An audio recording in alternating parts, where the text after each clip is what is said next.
জাতীয় সংসদ নির্বাচন অনুষ্ঠান করা, সেই লক্ষ্যে সরকার, নির্বাচন কমিশন, রাজনৈতিক দল এবং অবশ্যই জনগণ সবাই এই নির্বাচনকে কেন্দ্র করে তাদের সমস্ত কর্ম পরিকল্পনা সাজাচ্ছে। এখানে জনগণের কর্ম পরিকল্পনা সরকারের সাথে মিলবে না, রাজনৈতিক দলের সাথে মিলবে না। জনগণ নির্বাচনে অংশগ্রহণ করতে চাইবে একটি উৎসবমুখর পরিবেশে, সেটা তাদের কামনা, আকাঙ্ক্ষা, ইচ্ছা। এখন নির্বাচন আয়োজনে যে চ্যালেঞ্জের কথা বলা হচ্ছে, নাগরিক সমাজের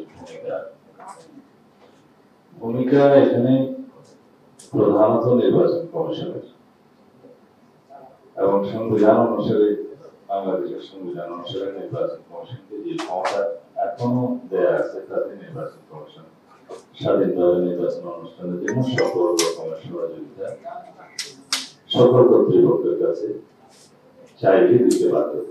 সরকার সহ সমস্ত সংস্থা অতীতে এই নির্বাচন কমিশন এই ক্ষমতা ভোগ করতে পারে, কারণ নির্বাচন বিভাগের কর্তৃত্ব ছিল অতি বেশি। বর্তমানে সেই পরিবেশ নেই। কেয়ারটেকার ব্যবস্থা প্রতিষ্ঠিত এখনো না হলেও অন্তর্বর্তীকালীন সরকারি কেয়ারটেকার ব্যবস্থার আদলেই তার কর্ম পরিচালনা করছে। যে সমস্ত সংস্কার প্রস্তাবগুলো, অনেক সংশোধনীগুলো সংবিধান সংক্রান্ত, সেগুলো বাস্তবায়নের জন্য এখন আজকেও একটা মিটিং আছে যে সেটার বৈধ কি প্রক্রিয়া করা যায়, আইনি এবং সাংবিধানিক কি প্রক্রিয়ার মাধ্যমে করলে কোন রকমের প্রশ্ন উত্তর হতে হবে না এবং বাস্তবায়ন হবে। সেই বিষয়টা এখনো ঐক্যমত্যে পৌঁছানো যায়নি। তবে আমি আমাদের দলের পক্ষ থেকে আমরা যে প্রস্তাব দিয়েছি সেটার পুনরুল্লেখ এখানে করতে চাই। তা হলো সংবিধান সংশোধনী সংক্রান্ত যে কোনো প্রস্তাব অনুমোদন করার বৈধ ফোরাম হচ্ছে জাতীয় সংসদ।